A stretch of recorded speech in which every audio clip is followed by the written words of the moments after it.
আসসালামু আলাইকুম ওয়া রাহমাতুল্লাহ। আলহামদুলিল্লাহি রাব্বিল আলামিন ওয়াসসালাতু ওয়াসসালামু আলা খায়রি খালকিহি মুহাম্মাদিন ওয়া আলিহি ওয়া সাহবিহি আজমাইন ওয়া বা'দ। বিসমিল্লাহির রহমানির রহিম। রব্বি শরহ লি সাদরি ওয়া ইয়াসসির লি আমরি ওয়াহলুল উকদাতাম মিন লিসানি ইয়াফকাহু কওলি। সম্মানিত নাজরিন, এর পূর্বে কামিয়াব শিক্ষকের গুরুত্বপূর্ণ কিছু বৈশিষ্ট্য নিয়ে আলোচনা হয়েছে আলহামদুলিল্লাহ। এবং আজকের আলোচনার বিষয় আমি মনে করি যে অত্যন্ত গুরুত্বপূর্ণ। সেটা হচ্ছে এই যে কোনো শিক্ষক তার ছাত্রদেরকে দার্স দেওয়ার সময়, শিক্ষা দেওয়ার সময় তার তরিকা বা পদ্ধতি কেমন হবে। সম্মানিত ভাইরা, এবং এটা আশা করা যায় যে আমাদের শিক্ষকদের জন্য এটি অত্যন্ত জরুরি এবং উপকারী। সম্মানিত মুসলিমিন, আসুন 1 number point, preparing for the lesson before coming to class. বা যেই কোনো শিক্ষক কিংবা শিক্ষিকা তার ছাত্রদেরকে দার্স দেওয়ার পূর্বে, পড়াতে যাওয়ার আগেই তিনি যে সাবজেক্টটা পড়াবেন বা যেই কোনো কিতাব পড়াবেন তার জন্য ওই শিক্ষককে ঠিকভাবে তৈয়ারি করে নিতে হবে, ভালোভাবে মোতালা করে নিতে হবে। কেননা কোনো জিনিস নিজেই না বুঝে অপরকে শিখিয়ে দেওয়া, সেটা মুআমেলাতের ক্ষেত্রে হোক কিংবা ইবাদতের ক্ষেত্রে হোক, সেটা খুবই বড় ভুল। যেমন দলিল, কুল হাদিহি সাবিলি আদউ ইলাল্লাহ আলা বাসীরাতিন আনা ওয়া মান ইত্তাবাআনি। এই আয়াত তার ওয়াজিহ দলিল। আল্লাহ সুবহানাহু ওয়া তাআলা বলছেন যে ও নবী, আপনি বলেন যে আমার এটাই তরিকা ছিল, এটাই পথ ছিল যে আমি বুঝে সুঝে এবং দলিল সহকারে লোকের কাছে দাওয়াত দিই। এবং রাসূল পাক সাল্লাল্লাহু আলাইহি ওয়াসাল্লাম বলেছেন, মান উফতিয়া বিগাইরি ইলমিন কানা ইসমুহু আলা মান আফতাহ। সুনানে আবি দাউদ কিতাবুল ইলমের মধ্যে হাদিসটি এসেছে। ওয়াকাল আলবানী সানাদুহু হাসান। যে যদি না জেনে আন্দাজে কোনো ব্যক্তিকে ফতোয়া দেওয়া হয়, তবে তার গুনাহ যে ফতোয়া দিবে তার উপরে হবে। এই জন্য সমস্ত শিক্ষক এবং শিক্ষিকাকে দার্স দেওয়ার পূর্বেই নিজেও মোতালা করে নিতে হবে। এবং প্রিয় ভাইরা, সেটার মজাই আলাদা থাকে। সম্মানিত নাজরিন, আসুন 2 number point, a teacher should take the help of another teacher. একজন শিক্ষককে অন্য একজন শিক্ষকের কাছে সাহায্য নেওয়া উচিত। কোনো শিক্ষক যদি মোতালা করার পরে, অধ্যয়ন করার পর কোনো সমস্যার সমাধান যদি না বের করতে পারেন বা কোনো ইবারত যদি হাল না করতে পারেন, তবে তাকে কোনো বাসালাহিয়াত শিক্ষকের নিকটে বা কোনো অন্য আসাতাজায়ে কেরামের নিকটে জিজ্ঞেস করে নিতে হবে। সম্মানিত ভাইরা, কারো কাছে কোনো জিনিস জিজ্ঞাসা করা এটা কোনো মতেই ভুল নয় এবং শরমেরও কোনো ব্যাপার নয়। এখান পর্যন্ত একজন বড় ধরনের শিক্ষককে একজন ছোট শিক্ষকের কাছে বা ছাত্রদের নিকটেও জিজ্ঞেস করে নিতে হবে। যেমন আল্লাহ সুবহানাহু ওয়া তাআলা বলেছেন, ফাসআলু আহলা যিকরি ইন কুনতুম লা তা'লামুন। সে যেই কোনো ব্যক্তি হোক না কেন, কোনো বিষয় যদি তার ইলম না থাকে, তবে যার ইলম আছে তাকে তার নিকটে জিজ্ঞেস করে নিতে হবে। এবং মুহাদ্দিসিন কিরামের নিকটে রিওয়ায়াতুল আকাবিরি আনিল আসাগির, যে বড়দের ট্র্যাডিশন ছোটদের কাছে মারুফ। সম্মানিত ভাইরা, যেমন ছোট একটি উদাহরণ, হযরতে আবু বকর আব্দুল্লাহ বিন জুবাইর আল হুমাইদি, তিনি ইমাম শাফিঈ রাহিমাহুল্লাহর ছাত্র। তিনি বলছেন যে আমি মক্কা থেকে মিশর পর্যন্ত ইমাম শাফিঈ রাহিমাহুল্লাহর সঙ্গে ছিলাম। অতঃপর আমি তার কাছ থেকে মাসলা মাসাইলের ব্যাপারে ফায়দা হাসিল করতেছিলাম এবং উনিও আমার কাছ থেকে হাদিসের ব্যাপারে ফায়দা হাসিল করছিলেন। আর এই মতোই ইমাম আহমদ বিন হাম্বল রহিমাহুল্লাহ তিনি বলছেন যে ইমাম শাফিঈ রহিমাহুল্লাহ তিনি বলতেন যে তোমরা হাদিসের ব্যাপারে আমার চাইতেও বেশি জ্ঞান রাখো, ইলিম রাখো, এই জন্য তোমাদের নিকটে যদি কোনো হাদিস সহি হয়ে যায় তো আমাকেও সেটা জানিয়ে দিও, আমাকেও সেটা বলে দিও। সম্মানিত ভাইরা, এই ছিল মুহাদ্দিসিন কিরামদের চরিত্র। সম্মানিত নাজরিন, আসুন 3 নম্বর পয়েন্ট, শিক্ষার পদ্ধতি। একজন শিক্ষককে সহজ ভাষায় এবং উত্তম পদ্ধতিতে ছাত্রদেরকে শিক্ষা দেওয়া উচিত। তালিম ও তাদরিসের কাজে সঠিক তরিকা বা পদ্ধতি হওয়ার জন্য এবং কোনো মাসাইলের ব্যাখ্যা করার জন্য একজন ওস্তাদকে, একজন শিক্ষককে সব সময় এমন জবান ইস্তেমাল করা উচিত, এমন ভাষা ব্যবহার করা উচিত যেন তার মানা ও মাফহুম আম হয় এবং ছাত্রদের ভাষা অনুযায়ী হয়, যেন তাদের মেয়ার মোতাবিক হয়, যেন ছাত্ররা শিক্ষকের কথাগুলো সহজভাবে বুঝতে পারে। যেমন আল্লাহ রাব্বুল ইজ্জত প্রত্যেকটা কওমের মধ্যে তাদের মধ্যে থেকেই রসুল বানিয়েছিলেন, কারণ যেন তাদের ভাষা বুঝতে পারে এবং তাদের ভাষাতেই যেন ওয়াজ ও নসিহত করতে পারে, শিক্ষা দিতে পারে। আল্লাহ রাব্বুল ইজ্জত বলছেন, ওয়ামা আরসালনা মির রাসূলিন ইল্লা বিলিসানি কওমিহি লিয়ুবায়্যিনা লাহুম, সূরা ইব্রাহিম আয়াত নম্বর 4, যে আমি প্রত্যেকটা পয়গম্বরকে মানুষের কাছে তাদের কওমি জবান করেই প্রেরণ করেছি, যাতে তাদেরকে বুঝতে সহজ হয়। সম্মানিত ভাইরা, আল্লাহ সুবহানাহু ওয়া তাআলা যখন আম্বিয়া আলাইহিস সালামগণকে প্রেরণ করার সময় এই বিষয়ে লক্ষ্য করেছেন যে যেন তারা মানুষের ভাষা ঠিকভাবে বুঝতে পারে এবং তাদের ভাষাতেই যেন তাদেরকে শিক্ষা দিতে পারে, তালিম দিতে পারে, তো শিক্ষকগণকেও এর লিহাজ করা উচিত, এটা খেয়াল রাখা উচিত। সম্মানিত মুসলিমিন, 4 number point, how teachers voice should be when teaching. দার্স দেওয়ার সময়, শিক্ষা দেওয়ার সময় শিক্ষকের ভয়েস, তার কণ্ঠ কেমন হবে, দিস ইজ ভেরি ইম্পর্ট্যান্ট। আসুন, প্রথমত আওয়াজ বুলন্দ হবে। শিক্ষা দেওয়ার সময় একজন শিক্ষকের আওয়াজ, তার কণ্ঠ এত জোরে হওয়া উচিত যেন ক্লাসের সমস্ত ছাত্র ও ছাত্রীরা তার কথাগুলো সহজে শুনতে পায় এবং শিক্ষকের জবান এত ওয়াজে হবে, এত পরিষ্কার হবে যাতে তারা সহজে বুঝে নিতে পারে। কিছু আসাতাজায়ে কেরাম বা শিক্ষক শিক্ষা দেওয়ার সময় তাদের আওয়াজ এত ধিমি হয়, এত আস্তে হয় যে ছাত্ররাও সঠিকভাবে বুঝতে পারে না। আর এটা স্বাভাবিক যে কথা যদি বুঝতে না পারা যায় তো শুনতেও মন চাইবে না। আর আমি দেখেছি একজন বিখ্যাত আলেম, নাম বলি না, ওনাকে আল্লাহ সুবহানাহু ওয়া তাআলা ইলমের ভান্ডার দিয়েছেন, আলহামদুলিল্লাহ। তো উনি যখন ক্লাসে আসতেন সর্বপ্রথম হাজরি নিতেন, আর যখন দার্স শুরু হয়ে যেত তখন উনি মাথা নিচু করে বসে থাকতেন একদম 2 ঘন্টা। শায়দ 1-2 বার উপরের দিকে তাকিয়ে দেখতেন যে ছাত্ররা কি করে।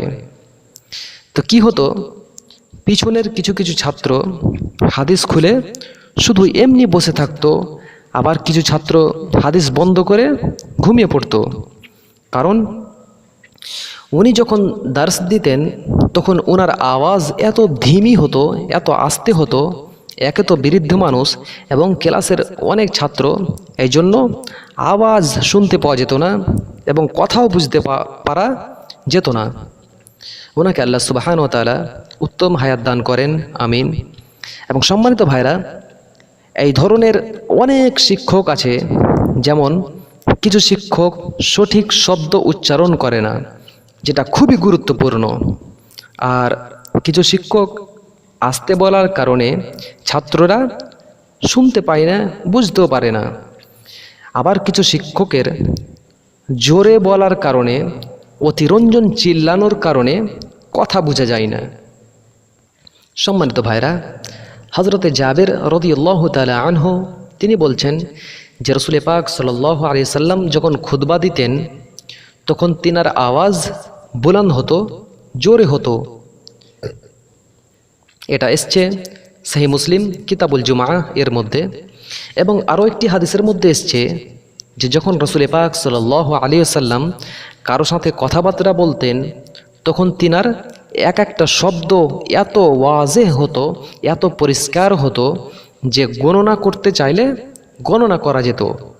এটা এসছে সহিহ বুখারী কিতাবুল মানাকিব বাব সিফাতুন নবী সাল্লাল্লাহু আলাইহি সাল্লাম। অতএব সমস্ত শিক্ষক এবং শিক্ষিকাকে উচিত যে দার্স দেওয়ার সময় তাদের আওয়াজ উঁচা হবে এবং এত স্পষ্ট হবে, এত পরিষ্কার হবে যেন ছাত্ররা সহজে বুঝে নিতে পারে।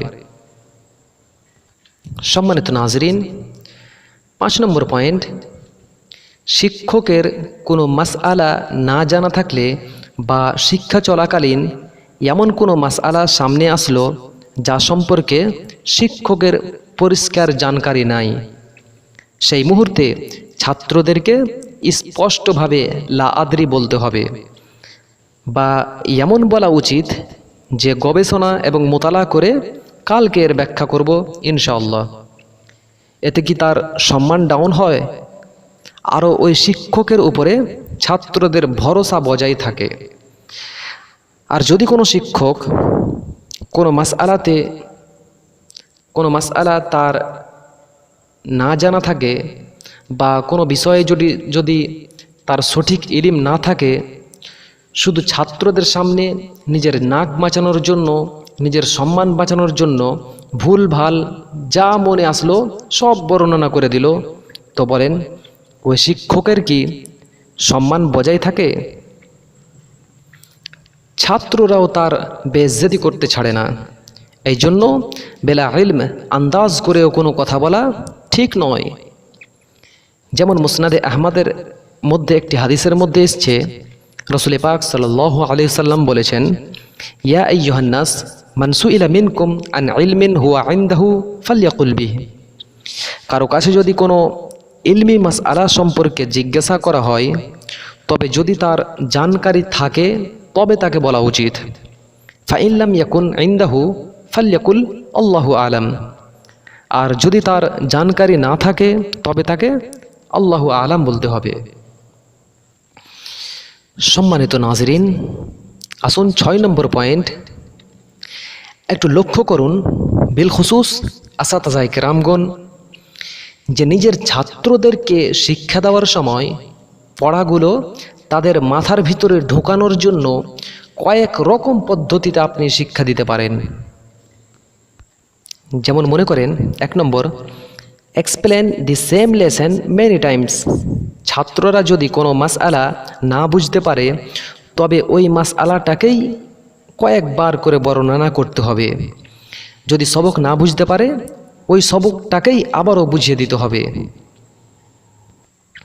যেমন রাসূল পাক সাল্লাল্লাহু আলাইহি ওয়াসাল্লামের ব্যাপারে বলা হয়েছে,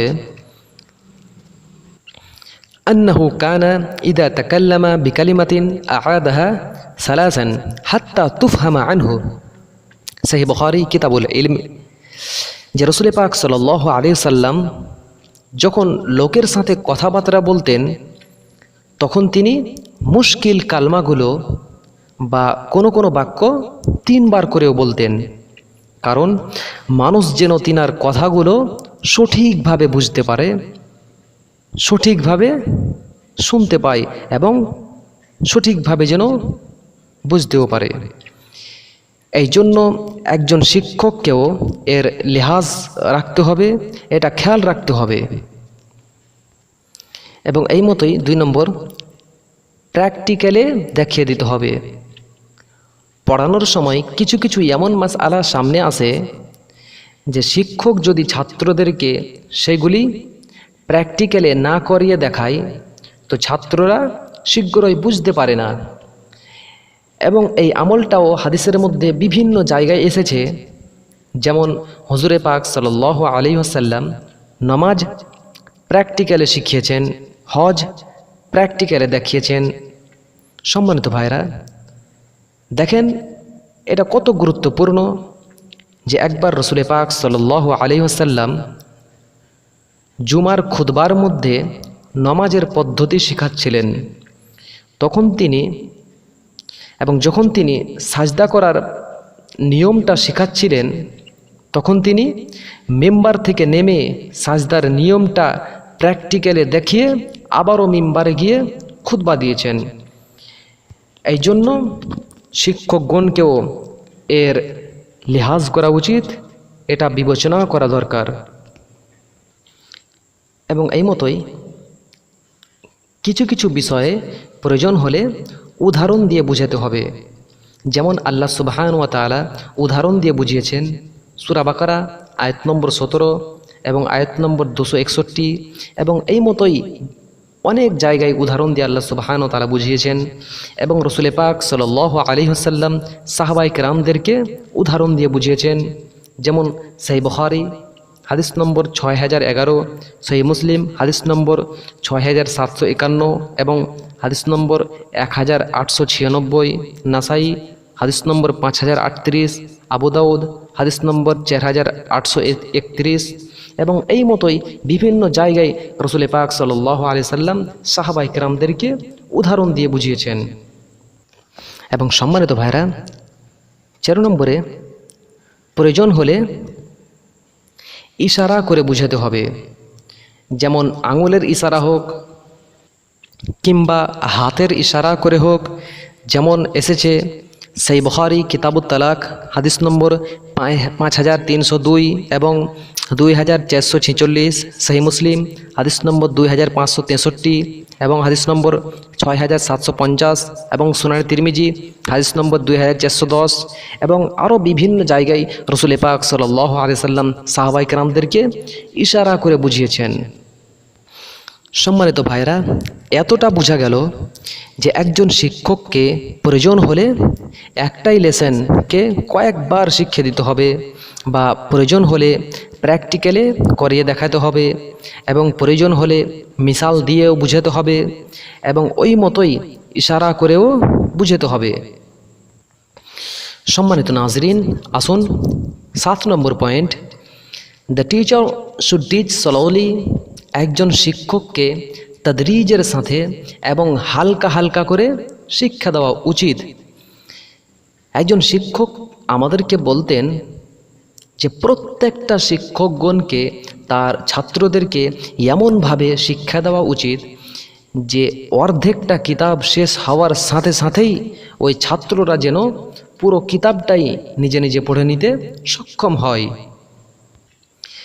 এবং বিলখুসুস আমাদের দিকে কি হয়, শিক্ষা ও প্রশিক্ষণের কোনো পদ্ধতি থাক আর না থাক, তালিম ও তাদরিসের কোনো তরিকা থাক আর না থাক, কিতাব শেষ করতে হয়। 1 বছরও পূর্ণ হয় না, মুসলিম জিলদ আউয়াল সানি, বুখারী জিলদ আউয়াল সানি সব শেষ। আবার কিছু কিছু শিক্ষক এমন দেখা যায় যে ক্লাসে ছাত্রদের সাথে কথাবার্তা বলতে বলতেই টাইম শেষ করে, এবং মাসকে মাস সেই একই অবস্থা, কোথাকার স্টোরি, কোথাকার কিচ্ছা কাহিনী সব ক্লাসের ভিতরে। এবং যখন পরীক্ষা নিকটবর্তী হয় তখন এত তাড়াহুড়ো করে পড়া চালু করে যে কিছু শিখিয়ে দিল, কিছু ছাড়লো, এবং বাকিগুলো শিক্ষক ছাত্রদেরকে বলে যাও নিজে নিজে মোতালা করে নিবা। সম্মানিত ভাইরা, আপনাদের কি মনে হয় যে এইভাবে একজন ছাত্র কামিয়াব হতে পারে? This is not the right way to teach. এটা পড়ানোর সঠিক পদ্ধতি নয়, সঠিক তরিকা নয়। সম্মানিত ভাইরা, সব চাইতে যেটা আসান এবং সঠিক পদ্ধতি সেটা হচ্ছে এই যে একজন শিক্ষককে যখন কোনো কিতাব পড়ানোর জন্য দেওয়া হবে বা যেই কোনো সাবজেক্ট তাকে দেওয়া হবে, তখন ওই শিক্ষককে উচিত যে পুরা 1 বছর মানে 360 দিনকে জোর করে হিসাব করে দেখতে হবে যে কতদিন ক্লাস হবে এবং কতদিন শেষ মাহি, সালানা, কুরবানি এবং অন্যান্য ছুটির কারণে ছুটি থাকে। এতে কি হয়, কোনো শিক্ষক যদি পুরা 1 বছরের টাইম টেবিল বানিয়ে রুটিন করে যদি শিক্ষা দেয়, তবে তিনি ভালোভাবে পড়াতে এবং তার কোর্সটাও বা আসানি খতম হতে সক্ষম হয়।